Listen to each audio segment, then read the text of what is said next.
Mesmo junto à foz do rio Âncora, encontramos em Vila Praia de Âncora, no concelho de Caminha. Esta é uma das mais conhecidas povoações balneares de veraneio do litoral minhoto.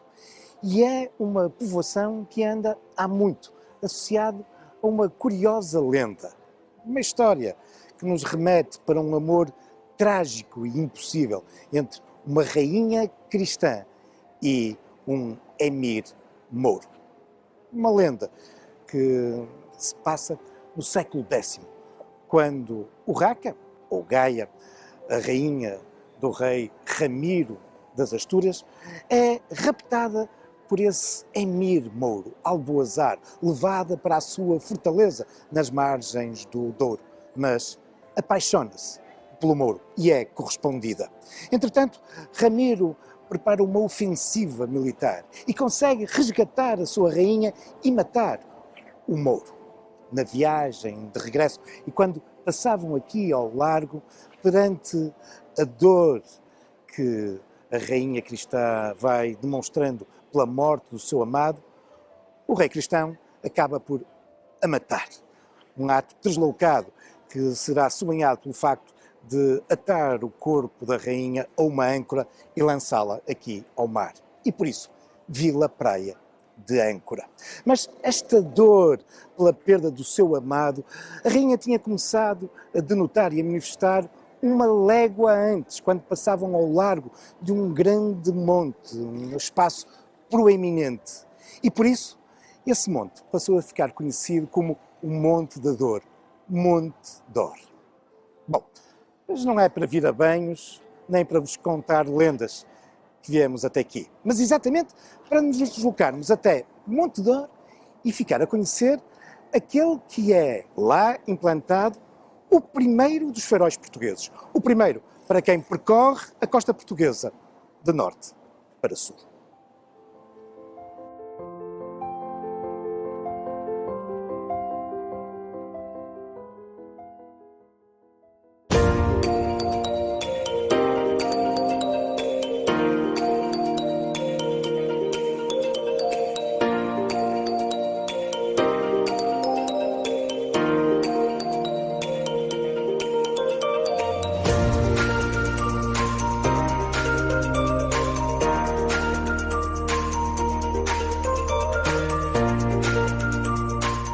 O Farol de Monte Dor localiza-se no concelho de Viana do Castelo. Foi inaugurado em 1910. Tem 28 metros de altura e um alcance de 22 milhas náuticas, 40 quilómetros.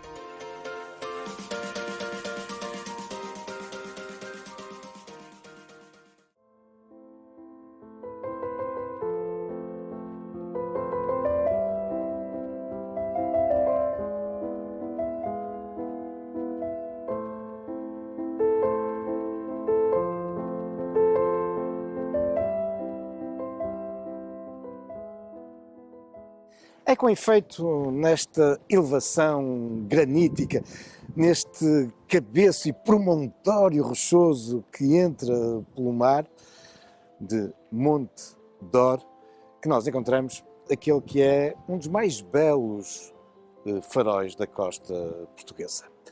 Encontramos agora já no concelho de Viana do Castelo, na freguesia de Carreço. E este farol é mesmo o único farol granítico do nosso país. Foi inaugurado em 1910, mas a história da sua construção, ou pelo menos da sua idealização, é muito antiga.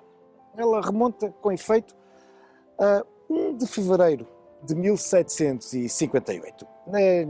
Nessa altura, reinava Dom José I e o seu todo-poderoso ministro, Marquês de Pombal, que dentro das suas preocupações de modernização do reino, e nomeadamente de permitir uma grande segurança às embarcações comerciais, mercantis, que se relacionavam com Portugal, que a Junta Geral da Fazenda vai ordenar a construção de 6 estratégicos faróis. E um deles deveria ficar aqui na costa de Caminha. Começa aí pensar-se no aproveitamento desta elevação de Monte Dor para erguer esse desejado farol. Mas, como já perceberam, vai demorar muitos anos.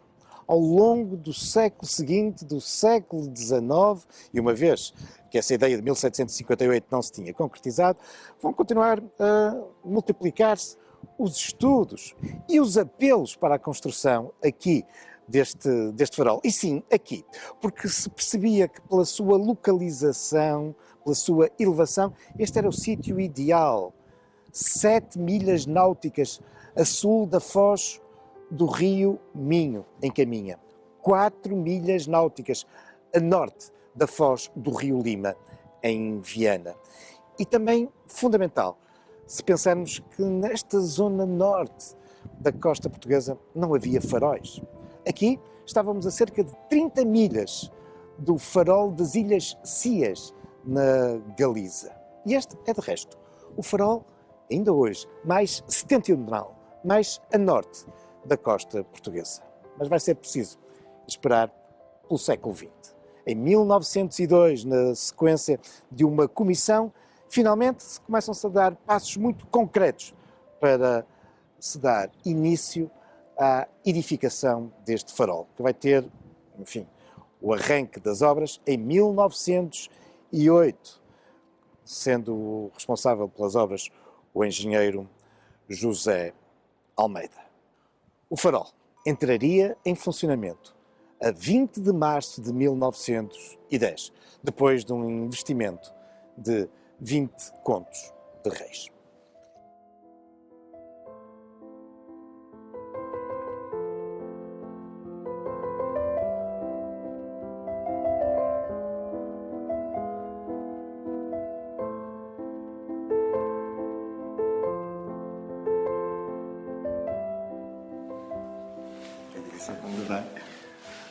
O Laranjeira Amorim é o chefe faroleiro responsável por este farol de Monte Dor.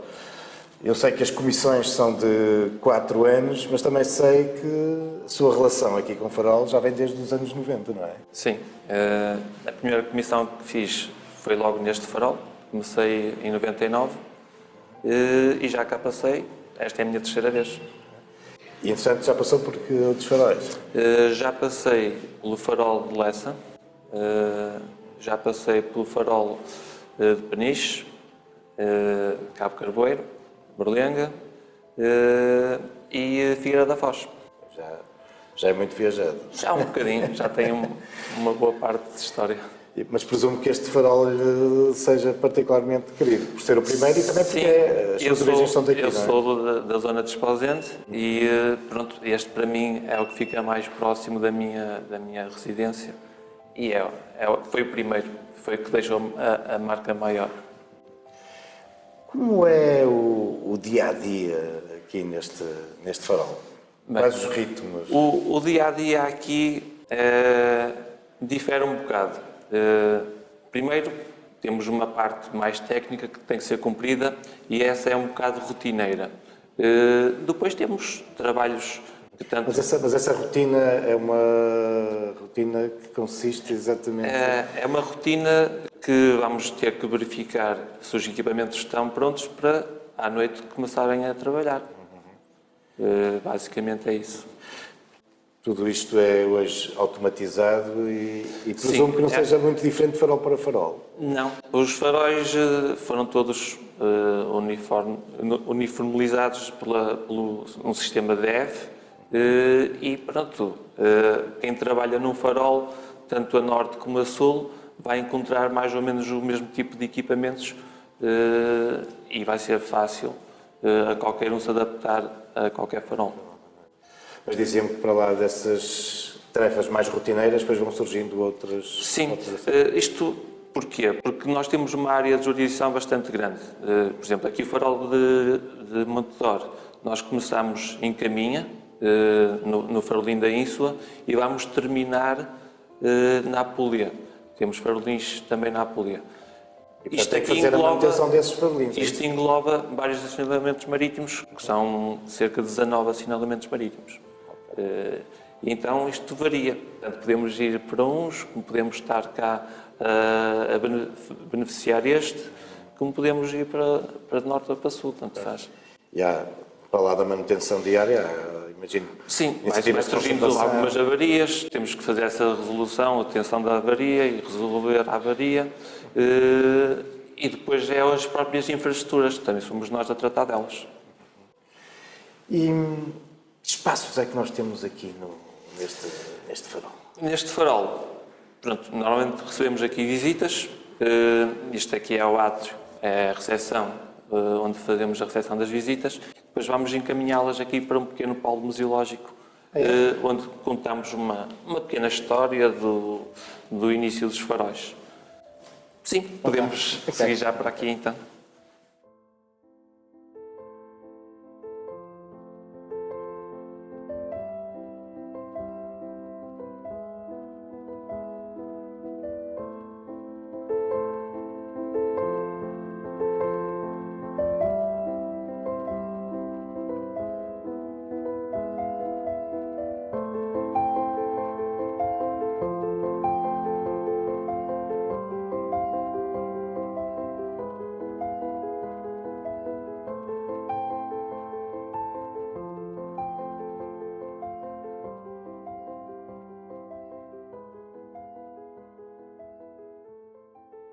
As características topográficas de Monte Dor, esta elevação, este promontório que se destaca na paisagem, fez com que, desde épocas muito recuadas, o homem lançasse a sua atenção sobre esta elevação.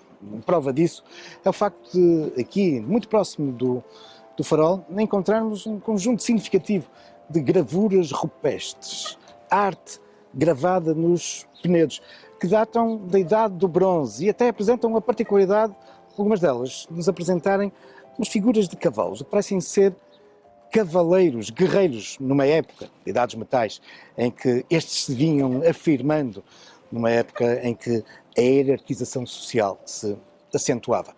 Não muito distante ficam também um interessante conjunto de estruturas salineiras, salinas, também esculpidas nos afloramentos rochosos. Datarão, provavelmente, da época romana, seguramente, no máximo da Idade Média. E, como podia deixar de ser, Monte Dor, que é também há muito caracterizada pela presença de moinhos de vento. Enfim, um conjunto notável que nos leva agora à conversa com o Presidente da Junta de Freguesia, João Nuno Pinho. Ser engenheiro é de facto aqui um conjunto notável de património. De que forma é que é importante, ou são importantes estas estruturas aqui para a comunidade? É verdade, a Freguesia de Carreço tem muito orgulho neste património que temos a nível de moinhos. São 3 moinhos de vento aqui bem próximos, os 2 de baixo, o moinho do Marinheiro, o moinho de cima e aqui o moinho do Petisco, todos eles com as suas particularidades. É um dos pontos principais, uma vez que a freguesia também o escolheu para fazerem parte do seu brasão, o belame das velas do moinho de velas de madeira, moinho do Marinheiro. São raríssimas, não é? Moinho de velas de madeira. Neste momento é o único que existe em Portugal e, portanto, está representado no nosso brasão. Foram alvo, os 2 lá de baixo, o moinho do Marinheiro e o moinho de cima, foram alvo de intervenção da Câmara Municipal há cerca de 20 anos, para torná-los núcleo museológico. E aqui o moinho do Petisco, proprietário, com muito carinho que tem por este edifício, também o recuperou e está apto a funcionar, como podemos ver. Sim. Aqui. A produzir farinha. Exatamente, está a moer o milho, que era o cereal típico daqui, para produzir depois a broa, dar alimento aos animais, como freguesia rural que somos. Os moinhos fazem parte da cultura destes nossos antepassados que vinham aqui, traziam o milho às costas, em sacos, para vir moer para o seu dia-a-dia, para a alimentação. Claro. Mas, senhor, obviamente, o facto de estarmos aqui num local elevado, batido pelo vento, terá contribuído para a fixação aqui destas estruturas. Mas daqui também se tem uma belíssima panorâmica, não é? Exatamente, estamos aqui na zona que é denominada a Gandra de Monte Dor. É um ecossistema único na Europa, tem uma vegetação, uma flora específica deste local, uma zona bastante batida a vento, como se costuma dizer aqui, e portanto torna o local tão especial que as pessoas acabam por se deslocar só para ver não só o património, os moinhos, o farol, mas também para apreciar a fauna e a flora que aqui existe e encostado ao mar, as ondas a bater. Está mesmo classificado, não é? Isto é um espaço classificado. A última classificação que teve foi o Monumento Natural a pertencer ao Geoparque de Viana do Castelo e, portanto, é um espaço que se aconselha à visita de toda a gente. E qual, no meio de tudo isso, qual o papel emblemático de atração também que tem o farol? O farol localiza-se aqui num ponto especial, realmente da nossa costa, esta elevação, e portanto ele é visto, quem passa na nossa estrada, na nossa freguesia, toda a gente vê este, digamos, monumento. Muitas pessoas não têm noção que ainda está em atividade, que funciona, e portanto acabam por querer entrar, vão ver, visitar. Portanto, temos aqui este património, que também é outro dos elementos do nosso brasão, o farol, que é um símbolo da freguesia. Portanto, desde 1910, a iluminar o mar, as embarcações. Portanto, outro motivo do orgulho de Carrece. E iluminar também quem por aqui passa. E, ultimamente, na base do farol, passa também muita gente de mochila às costas, não é? Também é verdade. Está muito em voga agora na moda o caminho de Santiago da Costa. Ele está identificado na zona habitacional da freguesia, mas os peregrinos gostam precisamente de introspeção e acabam por ir junto ao mar, veem o mar, veem a paisagem e acaba por ser uma afluência enorme de peregrinos durante todo o ano. Não se nota sequer a altura de inverno, de verão, é sempre a afluência de peregrinos a passar aqui. Enfim, na base dos moinhos e do farol, não é?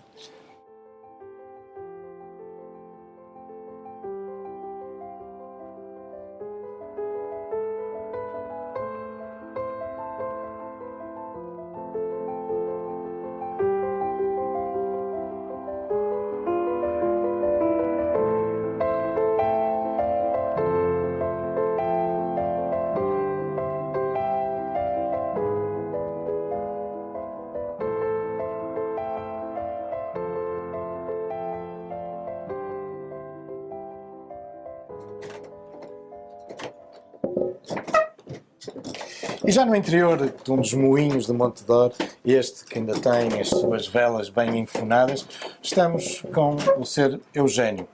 Moleiro de paixão, porque não é de formação, aliás é um homem com negócios em Lisboa. Como é que se apaixonou por isto dos moinhos? Como é que tem este moinho?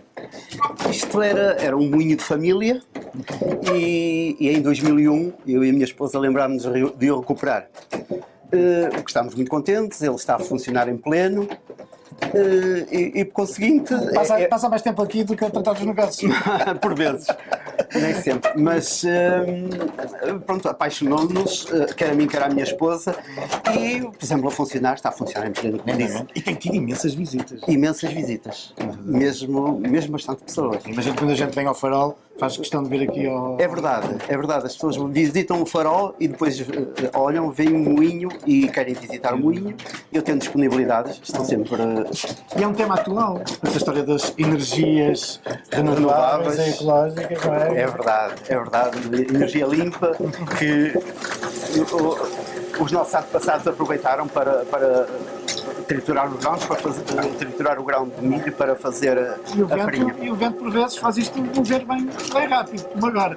Sim, mas o vento hoje está o ideal para fazer a moagem. Então como é que isto funcionava assim basicamente? Basicamente. Colocava-se aqui o milho, já percebi, o milho vai sendo triturado pela mão. Portanto, o moleiro teria que orientar as velas para o vento, primeiro colocá-las, e o que determina a colocação das velas é o vento. Se eventualmente estiver muito vento, ele reduz a área, enrola o pano à vara e diminui a área da vela.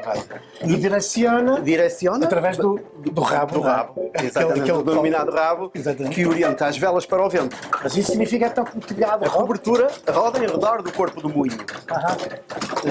Portanto, depois de orientado para o vento, o moleiro deitava milho na moega e ele vai caindo através, que chama-se quelha, através da quelha, como tem esta árvore prolongada e o veia quadrangular acaba por tropidar. E ao tropidar ele cai proporcionalmente no centro das mós. Isto é composto por duas mós, a mó de baixo e a mó de cima. A mó de baixo chama-se mó dormente ou pouso, a mó de cima a mó andadeira, a mó rotativa. Portanto, ao cair no centro das mós, é triturado e através da força centrífuga cai aqui na caixa da farinha em forma de farinha. Aí está. Isto é belíssimo para fazer para a pasta da agulha. É verdade, é verdade.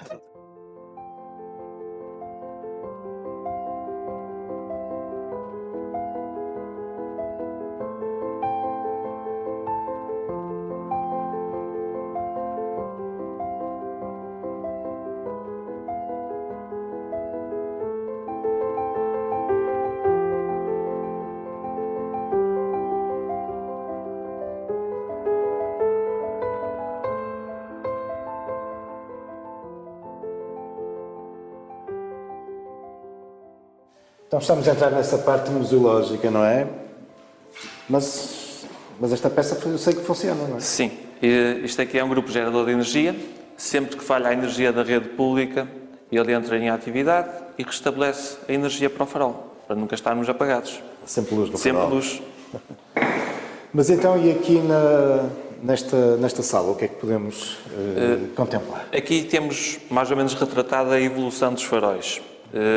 O início dos faróis, que podemos depois ver aqui, que é uma fogueira, uma simples fogueira, e depois alguns aparelhos que estão aqui foram utilizados candeeiros de petróleo, posteriormente gás e depois eletricidade.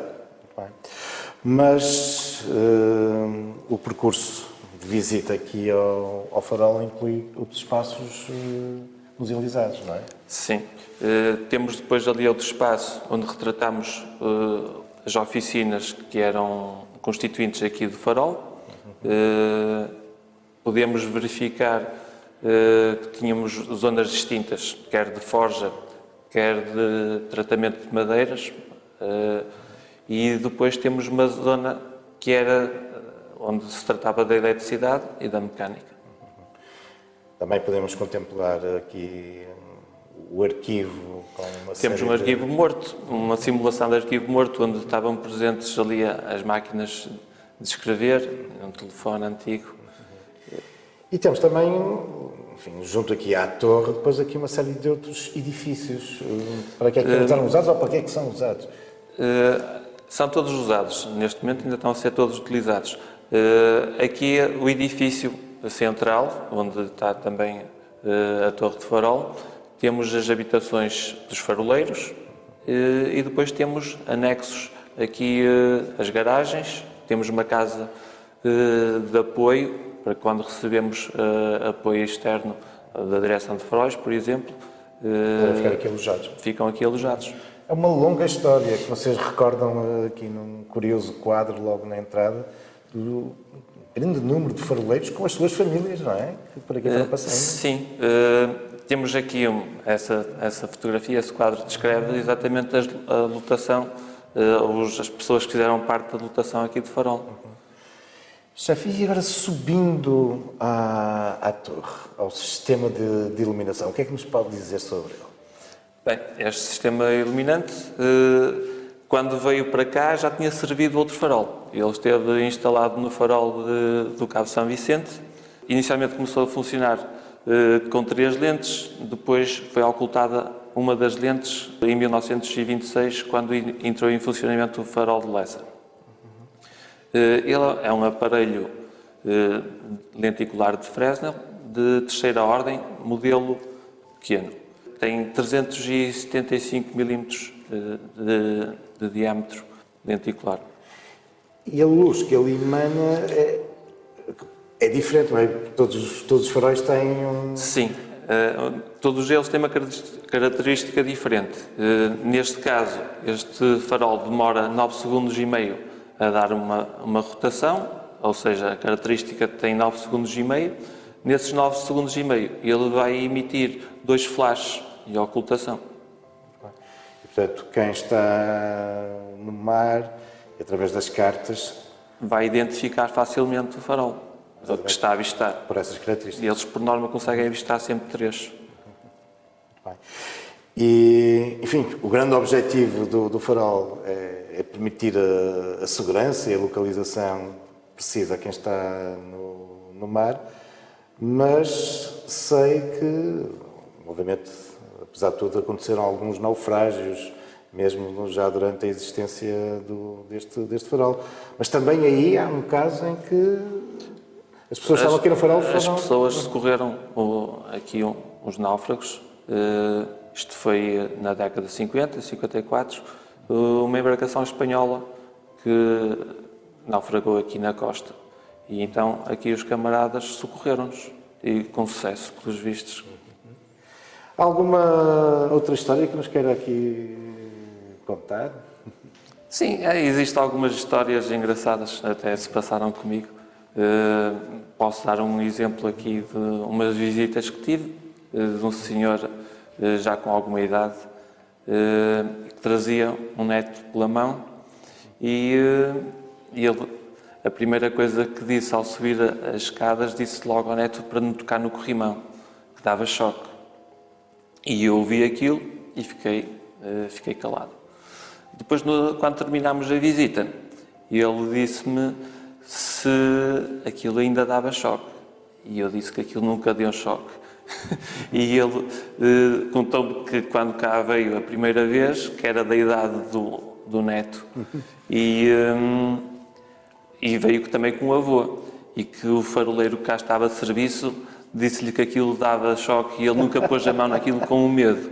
E então eu disse-lhe a verdade e ele disse que passou a vida toda a pensar que aquilo realmente dava choque.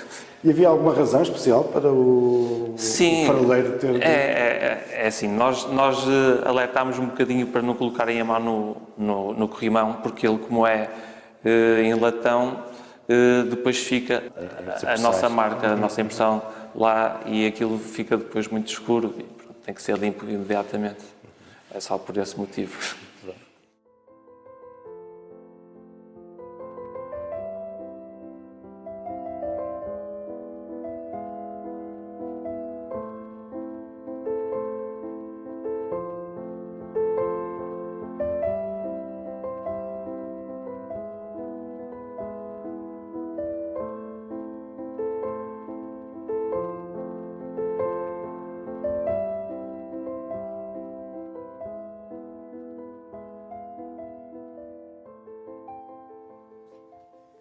É sempre fascinante, mas também cansativa, a subida ao alto do farol. Encontramos naquele que poderemos considerar o seu coração, ou até mesmo, tendo em conta a sua localização, o cérebro do farol. Aqui, no caso do farol de Montador, o seu primitivo aparelho óptico, como já foi referido, era proveniente do farol de São Vicente. Uma estrutura concebida pela famosa casa parisiense de Barbier, Bernard e Turenne. Funcionava, em termos de iluminação, com um candeeiro a petróleo com 4 torcidas. Isto em 1910. Em 1936 era, no entanto, uma alteração. O sistema de iluminação passa a ser assegurado pela incandescência do vapor do petróleo. 11 anos depois, em 1947, o farol é ligado à rede elétrica, dá-se a sua eletrificação e passa a contar com uma lâmpada de 3.000 watts. 40 anos depois, em 1987, há uma remodelação do sistema elétrico. O farol passa a ser automatizado e conta com uma lâmpada de 1.000 watts.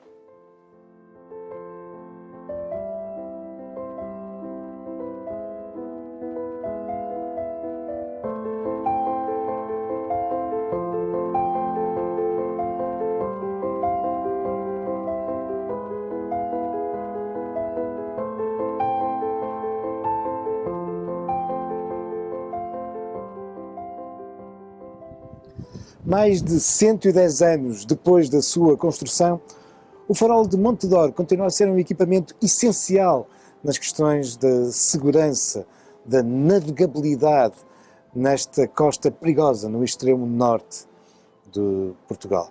Mas é, igualmente, uma peça de enorme valor patrimonial e também identitária. Sim, porque os faróis fazem parte da história e da identidade do nosso país.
No próximo episódio, vamos conhecer um outro fabuloso farol, o de Aveiro. Inaugurado em 1893, ele é, com 62 metros de altura, o mais alto da costa portuguesa. Com quase 130 anos de existência, este farol guarda também muitas memórias e histórias que iremos desvendar no próximo Conversas com História.